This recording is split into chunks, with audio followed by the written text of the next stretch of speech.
The CBS Radio Mystery Theater presents...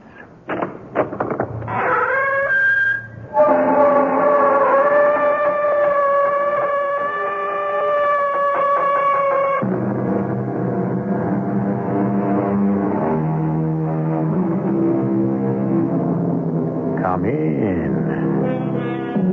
Welcome. I'm E.G. Marshall. It stretches from the North Pole in the Arctic, passing 1,000 miles west of the Hawaiian Islands, all the way to Antarctica and the South Pole. It girdles half the globe vertically, but it is horizontally that its magic exists. It is the 180th line of longitude called the International Dateline. And its magic is this. Cross it going west, and you lose a day out of your life. But pass it traveling eastward, and you gain that day. An incredible gift of time. Just think about it for a little while. Mr. Catlett, which life are you living now? Come on, let's not hack around. I want to sleep. But not that long last sleep. I have 2 to go before that. 1. What? 1 life, Steve Catlett. You sacrificed the other for the child you gave no chance to live.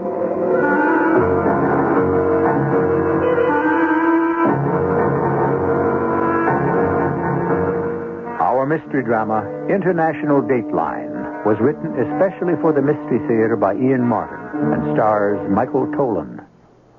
It is sponsored in part by ARM, Allergy Relief Medicine, and Buick Motor Division. I'll be back shortly with Act 1. The Electra's all washed and loaded, and you're on your way. You figured 300 miles the first day, but with all of Electra's luxury and room, you're out 400 miles before you know it. Not only that, but the EPA mileage estimates are 22 highway, 15 city, and 18 combined. That's with the standard 5.7-liter engine and automatic transmission.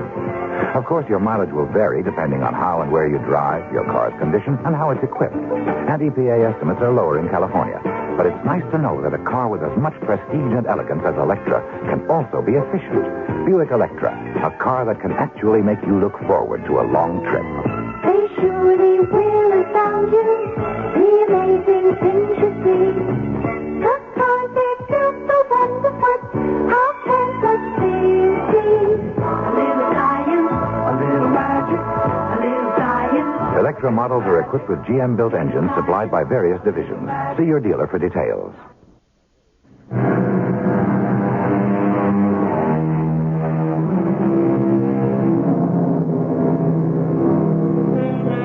If you're young enough, I suppose a gift of 1 whole day, 24 hours, is a small thing. If you're old enough, it is a thing beyond price.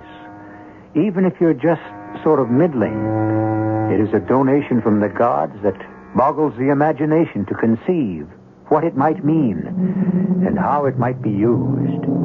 This is how one man was able to use it. His name is Steve Catlett, but for many reasons, everyone knows him as Cat. This story begins 35 years ago in a world gone mad, where most people in the Western Hemisphere measured their life expectancy in days or hours as death rained from the sky. What's the good word, Alfie? Not so good, Captain. The waist gunners took one bad in the chest. Half the tail section's gone and little bloater with it. Bombay doors won't close. What about the landing gear? Oh, the Jerry's fixed that others all right. We'll never get it down. The bombs all gone away? Oh, yes. We left our calling card. We're going to make it down, but give it the old college try. She flies like lead. I can hardly keep her trim. We'll be over the channel in a couple of minutes. Before we get there, you, Walter Guinness, Moulton, whoever's left, better hit the silk. And end up a ruddy P.O.W.? Not likely. Not while it's still around. Well, it's either that or take a bath in the channel. I'll get you as near as old Blighty as I can. What happens to you? I ditch her. I think I can answer for the rest of the chaps, Captain. We'll take our chances with you. I wouldn't give you odds. I would. They don't call you Cat for nothing, do they? I could be stretching my luck this time. I'll tell you what, Yank. Since you boys took over the 8th Air Force, we British types have been running a little pool, see? We think that you always luck out. You have as many lives as your name. We figure you right now with 6 down and 3 to go. The port engine. I'll have to feather her. Alfie, get on back there and strip her. Roger. Get all the weight overboard you can. Armaments, ammunition, the works. Can do. And bring it in, Cat. We're all riding on your luck. All my life I've been lucky. Well, lucky enough to know that it doesn't hurt to give the little lady a helping hand as much as you can. Like when Professor Samuels caught me cheating in the college boards. It didn't hurt to know that he'd been fooling around with Linny Strom in the senior class. I would have gone on to college with a straight B average, too, if it hadn't been for the draft. I lucked out there, too, because I happen to know old Horace Poole on the draft board was also running a betting pool on the side. During my senior year, I shaved points for him on the basketball games. As playmaker, that was a cinch. So he steered me out of the infantry or Marines or any of the tough services and into the Air Force. I had it all figured to fly a desk for the duration. But that's one time my luck deserted me. Kid, Alfie on the pipe. Do you read me? I read you. How you doing? We've got everything overboard. We can pull loose. Seen any lighter? Well, we're still losing altitude. I want you to get rid of this radio and bail out. Where are we? Over the channel. Captain, the crew wants to stick with you and try to make it across. Not a chance. We're sinking like a stone. I want you all overboard while there's enough altitude to open your chutes. We'd rather stick with you. Bail out. That's an order. Now, why don't you go with us? And leave an uncontrolled B-17 wandering around? My place is with the plane. Just wish I had your guts. God bless you, skipper. Over and out. We were wallowing unsteadily. I could almost feel each member of the crew as he jumped. But just as I'd hoped, that nearly 1,000 pounds of human cargo lightened the plane enough to give me a chance to make land. Just another case of giving Lady Luck a boost. I didn't envy the poor chumps I'd dumped, but my skin was more important than theirs. Now I could concentrate on getting it back in one piece. One is your tower. One is your tower. Emergency. Emergency 1. This is little friend, Blue 1. Do you read me? Do you read me? Over. Acknowledge. Am feathering one engine. Tail section half gone. I am somewhere southeast of you. Altitude 5,000 and sinking fast. Can you get a fix on me? Impossible to see anything. Heavy overcast below. Losing altitude fast. How about if I hold the button down on radio and leave it open to... Hey, hold it a minute. Cloud break. Huh, yes, I'm over land. Holy Toledo, I'm right on top of you. Hold your hats and stand by.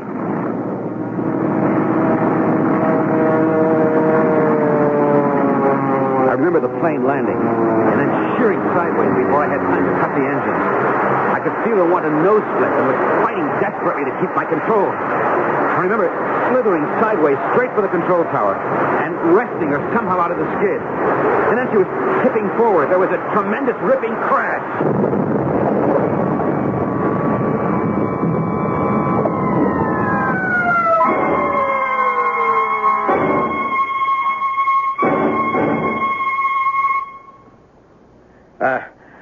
Excuse me, nurse. Yes?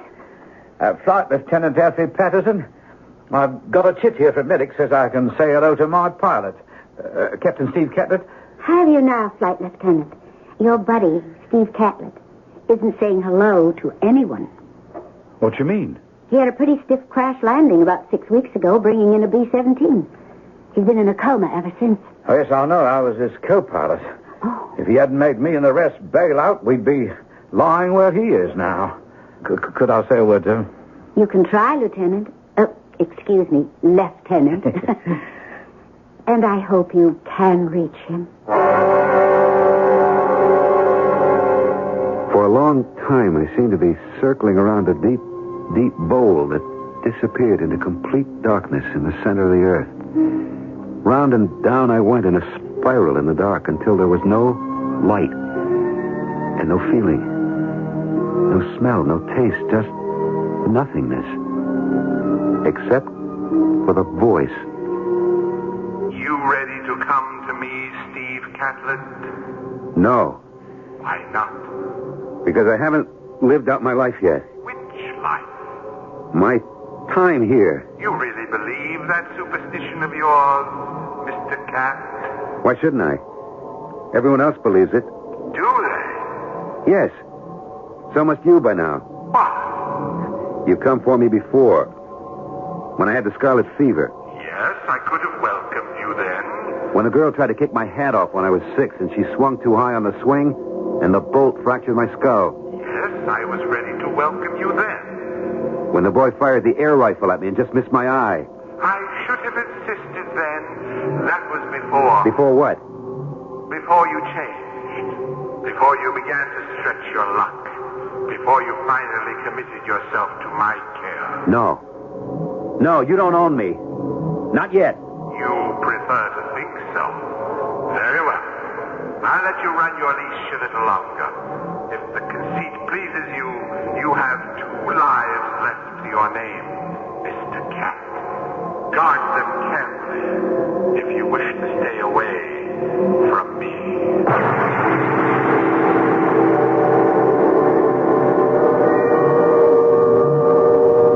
And now there was a soft light, luminous behind the blackness. On a cushion of air, I was being carried slowly upwards. And the beginnings of all my senses, except sight and voice, were returning. I was conscious of voices talking about me, far away. He's quite a guy, isn't he? Salt of the earth. They don't come any better. I know I won't see his like again. Oh, don't say that. Why not? Well, it sounds like an epitaph. Oh, Lord knows I didn't mean it that way. The last thing I'd want to see old Cat do is cash in his chips. Anyway, as me and the boys figured it ain't time yet. He still has 2 lives to go. What does that mean? Steve Catlett, he's like a cat, you know? Always manages to land on his feet. You know how pursuit pilots keep a score of all the Jerrys they've shot down? Yes. Well, with Cat here, counting childhood accidents and all the rest through the Blitz, we made a joke that up to this last one, he's used up 6 lives. Oh, this one here would be the 7th. So he still has 2 to go. You think he'll come out of it? Oh, I do. It ain't his number yet. Why? You and the docs think he won't? Oh, I can't answer for the doctors. Only for myself. I don't think. I know he will. How? Because I want it so much. Because I've prayed for it so much. Ridiculous, isn't it? A man I've never really talked to. A man I don't even know. No, that isn't true. I've bathed him. I've shaved him. I've trimmed his hair. Held him in my arms. There's something between us. A bond that can never be broken. Well, not from my side, anyway. And I hope someday from his. He'd be a fool if he didn't grab it like a lifeline. Any man would be lucky to have a woman like you, Lieutenant... what's your name? Elisa Wright. Oh, my upfront moniker's Alfred, or Alfie for short. I'm pleased to know you, Lisa. Thank you, Alfie. Hey, it's him, the cat. He moved. Look, he's trying to open his eyes. He's coming around. Is there anything I can do? Yes. Get to the nurse's station and tell him to alert Dr. Sterrett and get him here fast. Roger. Get the doctor. Yes, sir. Oh, what? Oh, yes. Where? Yes, darling, it's all right. Yeah. It's going to be all right. Come alive again. Suddenly, the darkness was being stripped away, veil by veil. The dark smoke lifting and the beginnings of light seeping in behind my closed eyelids. Don't tremble, Cat. Don't be afraid. It's all right. It's all right. You're home safe. At last, I had the courage to open my eyes. And her face swam into view. Hey. Oh, here's something to wake up to. Where the devil have I been? Oh, that doesn't matter. Just glad to see you back. Oh, who are you? Lieutenant Wright, your nurse. Oh, too right. Oh, very right. I'm, Captain Steve Catlett, USAF. Yeah, that's my name. Am I back in the land of the living, or is this heaven? You're back. Either way you figure it. Well, I could settle for either with you around. You got a first name, Lieutenant Wright? Yes, Lisa. Mine's Cat. Short for Lucky. Looks like I haven't broken my streak. You brought your plane home safe? And some of the crew... No, I wasn't thinking of that. I was thinking about you. Oh. Well, somewhere along the line, I thought it was the end. And now it looks like a great new beginning. The luck still holds.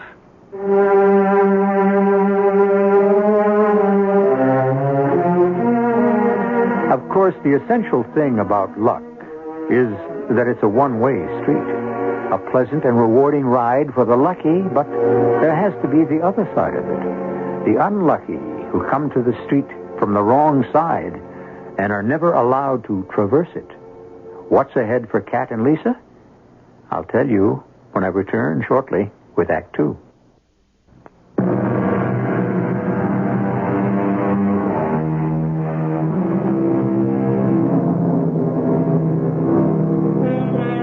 Once Steve Catlett returned to consciousness, his recovery was breathtakingly fast. So, it must be admitted, was his relationship with his nurse, Lisa Wright. Within a week after he had come out of coma, he was ambulant.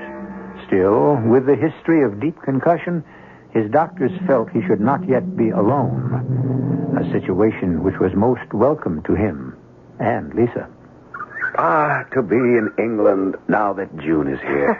You're misquoting Browning. He said April. He was in Italy, busy hanky-pankying with Elizabeth Barrett. I'm here now, and this is my month. What's the name of this little slice of paradise?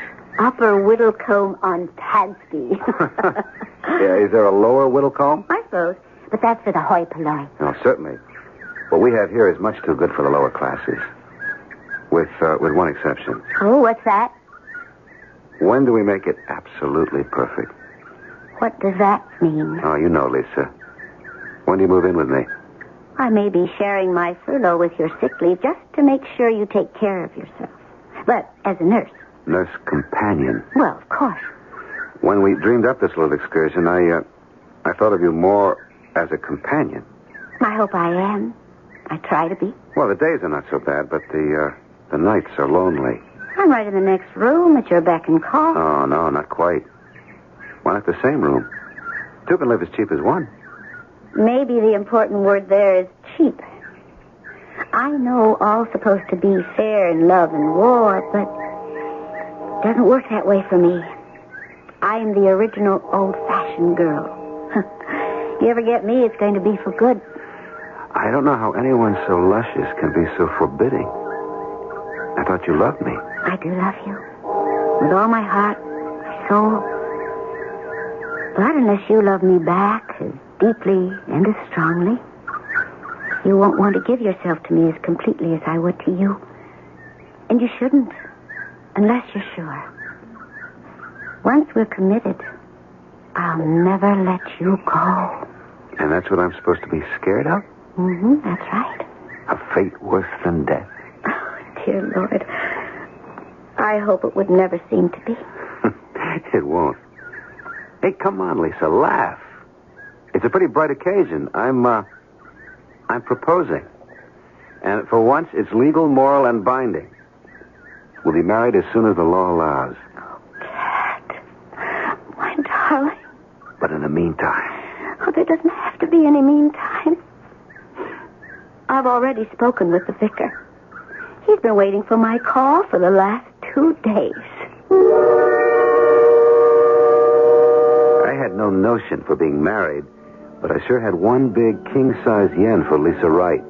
So what the heck, if it pleased her? With the war looking like it would last forever, nobody figured to live long enough so it would come back to haunt us. Did I know that 2 days later would be D-Day? And for the first time, it began to look like there was an end of the tunnel somewheres. That meant I wanted no part of getting shot at again. So I wangled a desk job in London. Lisa's hospital was there, too, so we found a little flat and started to play at housekeeping. It was all right for a few months. And then I began to get the heebie-jeebies. Hey, Lisa, baby. What do you say? You want to go pup trotting? Oh, have a heart, Cat. I just came off a 4-day shift. So it'll do you good to cut up a little. Cat? What? I don't feel very much like cutting up. Oh, what's the matter? Well, couldn't I just be tired? Oh, sure. Oh, you hate to be cooped up, don't you? No, I just thought it might be fun to cut up a few capers. Let me beg off, huh? It isn't just for myself. Wait, well, you're not sick or anything. Oh, I'm not sick. But I sure am anything. What do you mean? Want to give me your hand? Well, sure, but what do you... Quiet, man. This is a new experience for you. Come on, put it on my tummy. That's not so new. This is something else. Well, what do you feel? Nice. Putting on a little weight, maybe, but, Surprise? You got to be kidding. How's that for kicks? You've got to be kidding. You mean that... The age-old question. The same old answer. How are you going to like being a father? Oh, I made all the right noises. I hope Lisa didn't guess. But, I mean, this wasn't my bag at all. I was really locked in now. The anchor stuck fast. And as the war started to open up and horizons got brighter, I began to search around in my mind for the easiest way out from under. And that's when I met Stan Newcomb. Hey, this is really a jumping joint. Man, you got to know it. Hey, listen, boy. I got a couple of super gals lined up. You want to cut out? You're talking to a married man. What do you figure me for? But I ain't seen the old woman in 2 years. you know how it is. Well, my wife is pregnant. It's kind of near her time. I ought to be around. Why don't you give her a buzz and tell her things came up? What things? Well, like this. Now, you happy in your spot? What spot? I mean in the armed forces. Now you bring it up, no. The way things are going, the heat is on to get all us pilots back up in the air again. And me, I've had that. Well, how'd you like to jump with me to the Pacific? This war here is hot enough for me. I don't know. I want to get tangled with the Japanese. This is no combat, friend. This is easy bucket, MATS. Military Air Transport Service. What's the proof? Well, you're based in Manila, Clark Field. You fly out transport from Manila to Guam, or Honolulu, maybe the States. A milk run. Best way I can think of to run out points and get separated. Hey, I like what you're saying, pal. Can you help me get posted there? Could be. We could talk about it later. But how about the girls I got on the line? How about them?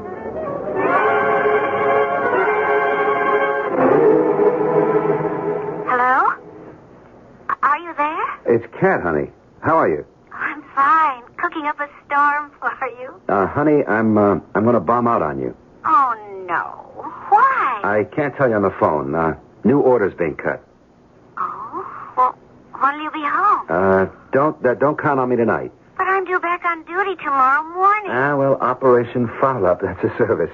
Okay. There's a war on. We take it as it comes. The only thing is... Hun, forgive me, but I gotta cut out now. Oh, sure.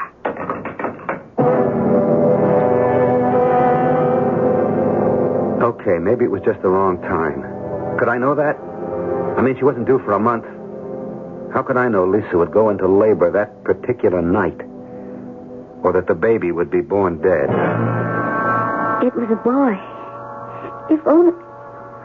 Darling, where were you? The Army says, jump. What are you going to do?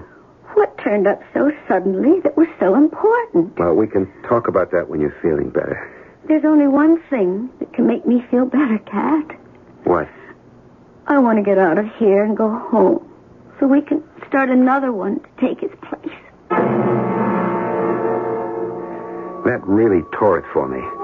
The last thing I ever wanted in my life was to be tied down. A wife was bad enough, but a kid. I figured I'd had a lucky escape. And now Lisa wanted to pin me down again.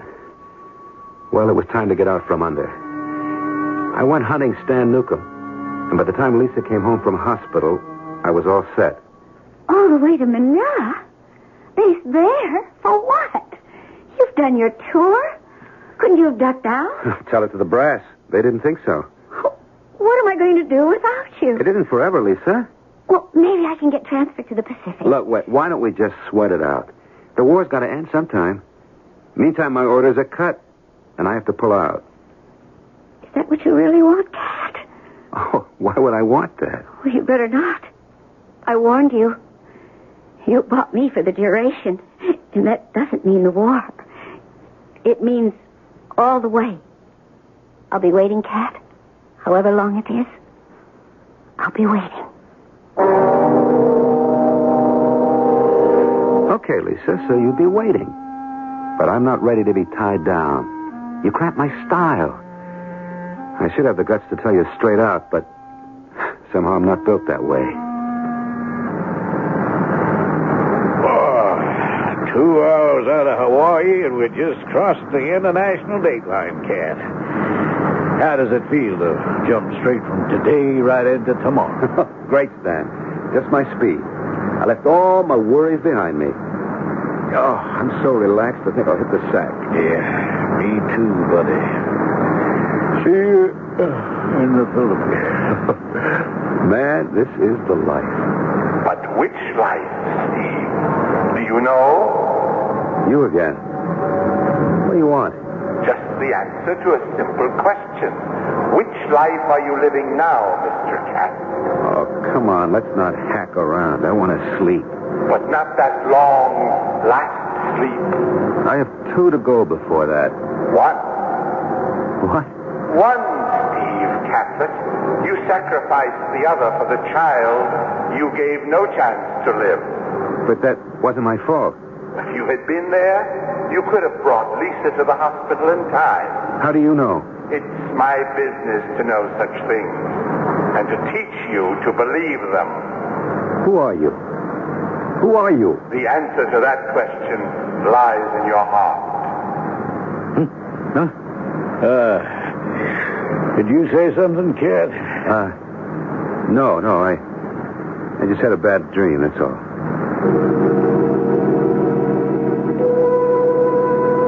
A bad dream? Possibly. A man with as few ethics as Steve Catlett could well be prone to them. But what is the voice that speaks to him? His better self? Conscience? Remorse? Does it come from beyond him or from his inner soul? And can it help him spend his last life in a better fashion than his others? I shall return shortly with Act 3. We're going to stick our neck out and tell you something. It's hard to mix with Arrow shirts. And the reason is so simple. America's shirt maker is Arrow shirts. America's shirt maker has done it again with what is probably the best shirt collar ever made.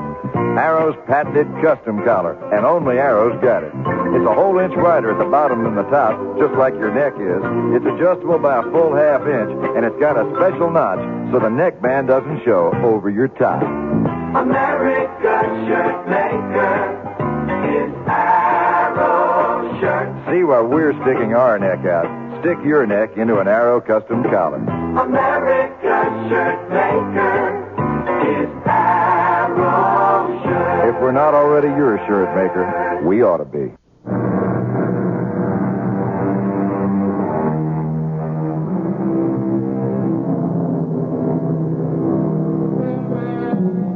Whatever voices or doubts or shadows haunt Steve Catlett's dreams, they failed to cramp his style once he reached Manila. Manila was a town in a mad whirl of euphoria. MacArthur's return, the ousting of the Japanese, the return of freedom to the island set the town on fire, and these beautiful people gave themselves wholeheartedly to their deliverers. Oh, man, this is one jumping town. You can say that again, Stan. And the women. Hey, you know something funny? I just thought of it.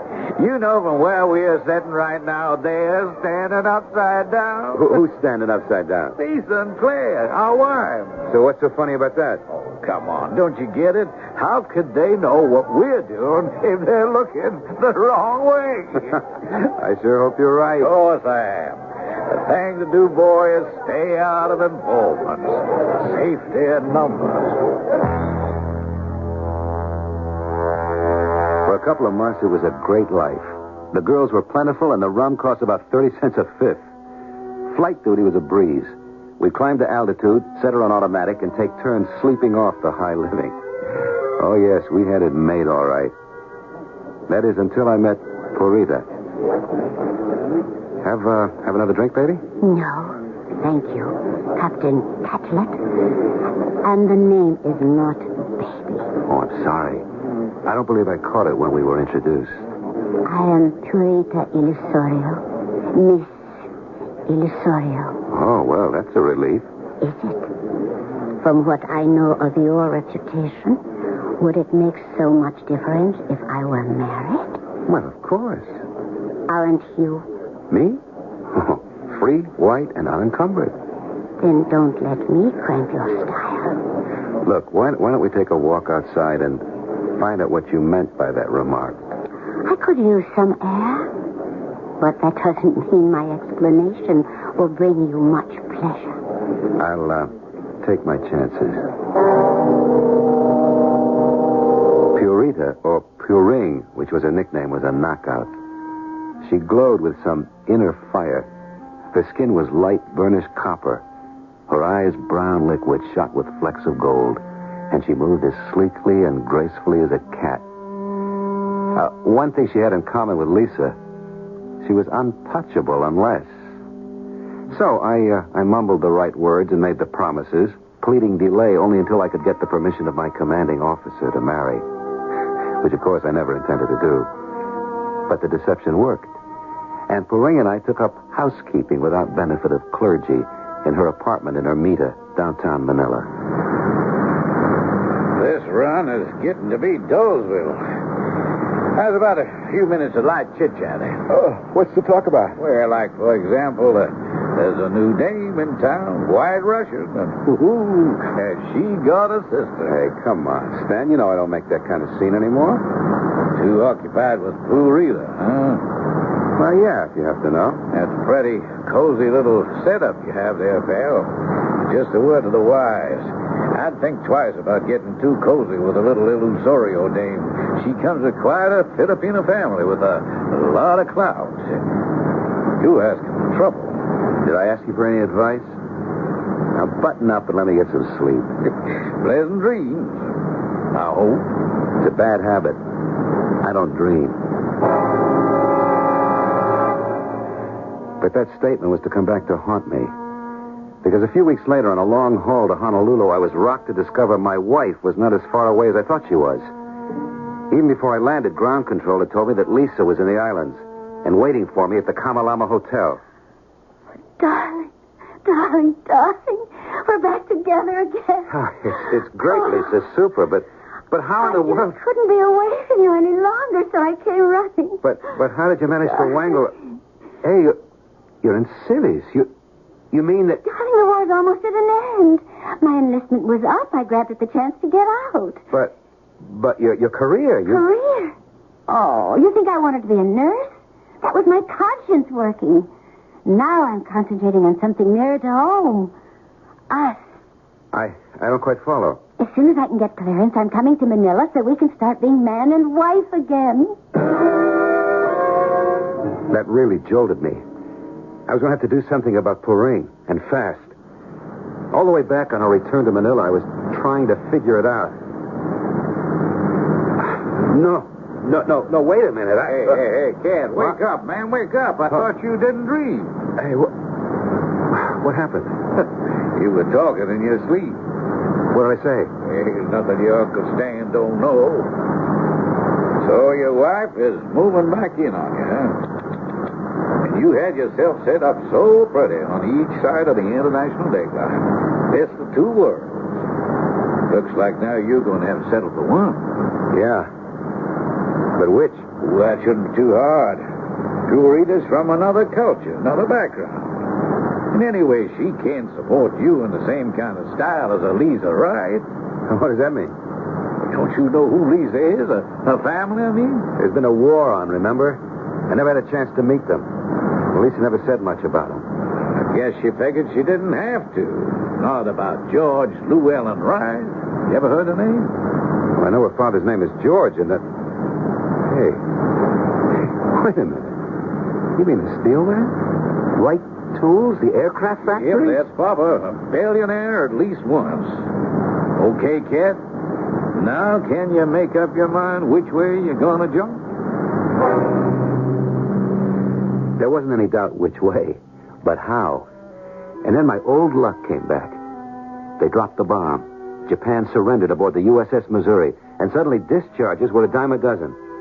It was easy to persuade Lisa to forget Manila, since I'd be home. The only problem was Puring, who kept making more and more noises about marriage. Still, it looked as if I might get away with it. Till one evening at dinner time. I was scheduled out on a run that night at midnight when she dropped our own private bomb. Hi, Puring, honey. Oh, I'm glad you got home. I just got orders to pull out again tonight. You are not going anywhere tonight. Hey, baby. These are orders. In the Army, you got to obey orders. Cheat. You poison tongue. Hey, what's gotten into you? You have taken me, shamed me, and used me. And I was fool enough to listen to your promises. Puring, I love you. Soon we will marry. As soon as the commanding officer gives permission. That's Air Force regulation. You got to wait for that. How could he give you permission when you know, he knows, that you are already married? You have a wife. You cannot marry me. You liar. If I can't have you, no one can. I kill myself for how you have shamed me.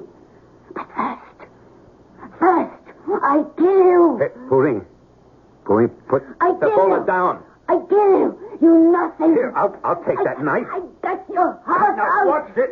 Give it to me. Now, let's get rid of it. Then I kill you with my hands. Have a heart. I have no heart anymore. And you will not leave. I will strain the town down before you do. You're crazy. Because you made me so. For God's sake, be quiet. I'll never be quiet. Not as long as... Shut up. Never.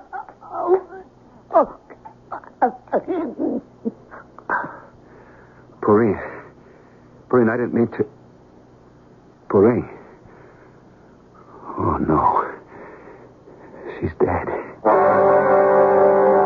It happened so fast I couldn't believe it. She was so little. Her neck, it had just snapped under my hands. At first I was paralyzed. It took 3 or 4 drinks before my mind started to move. And then I knew what I had to do. I wrapped her in a blanket, waited for dusk, carried her to my Jeep. On the way to the field, I sidetracked to a deserted bridge and dropped her in the Pasig River. The tide was going out. With any luck, she'd be carried out to Manila Bay in the China Sea. And then I headed for what I'd made up my mind would be my last flight out of Manila. Hey, kid, what's the matter with you? Your jump is your name. I don't feel so hot. Maybe I'm coming down with something. Yeah, well, maybe you better let me take the first leg to Guam. You sleep it off. I wouldn't have believed it. I did sleep. Like I'd been knocked out. Then at Guam, Stan conked out while I took over. And now, wide awake, the horror of it was back with me. What to do? What to do? If only I could go back. If only today had never been. And then suddenly, gazing blankly at the instrument board in a sort of blinding flash, I saw we were just about to cross the international dateline. If only I could gain that day. If only there really was a gift of time that would... What would you do with this cat? It's you again. It's me always. What would you do with the day cat? I wouldn't kill her. I'd find some other way. And what would you give if you had the chance? Anything. Anything. Then go see if you can find the way. There was a blinding flash of light, and then darkness, and then morning, and waking up and repeating the day as if in a dream. I saw Puring off to work. We said the same words. I reported to the base, got my orders to fly out at 2400 that night. I saw the same people, ate the same food. And at last it was evening, and I was waiting for Purring to come home. Hi, Purring, honey. I'm glad you got home. I don't believe it. What do you mean? I just came from your commanding officer. I know the truth, Cat. I know you are married. I was going to tell you. Were you? Well, it doesn't matter. What are you going to do about it? What are you afraid of? That I will tell your wife, ruin her life, as you have mine? I'm begging you, Purring. It would kill Lisa. You have nothing to worry about. I don't want her blood on my hands. I leave it to yours. You will go back to her? Yes. She would be better off without you. But that is her business. I was a fool to give myself to you. You are not worth it. I come of an old and proud race, and I had no right to pollute my bloodlines. Now get out of my sight. What are you going to do? That is none of your business. Oh, don't worry. I will never trouble you again. You mean I'm free?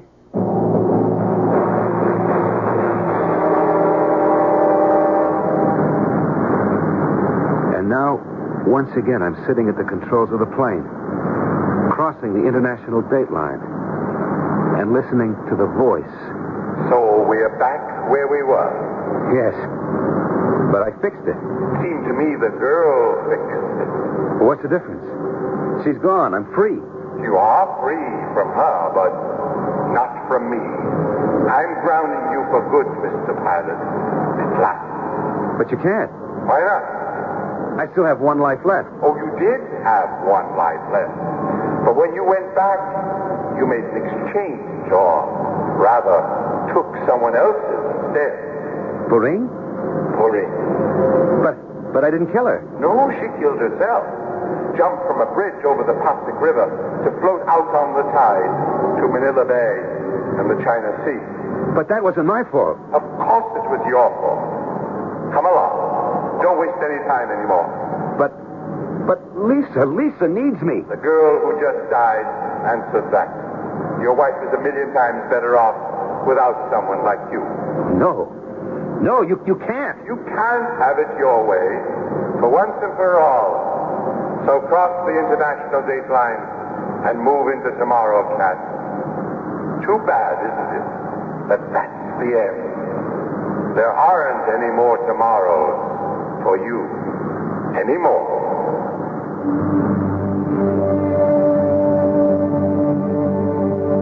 It was a small squib in the papers. A MATS plane bound for Hawaii was lost in the vicinity of the international dateline. The pilot, Captain Stephen Catlett, was presumed lost with the plane. By some miraculous chance, the co-pilot, Lieutenant Stanley Newcomb, fell clear during the wild descent and was able to make a parachute landing. He was picked up in good condition by a passing destroyer. Lieutenant Newcomb was unable to account for the accident. He was asleep while the plane was under automatic control, and Captain Catlett was in full command. I'll be back shortly.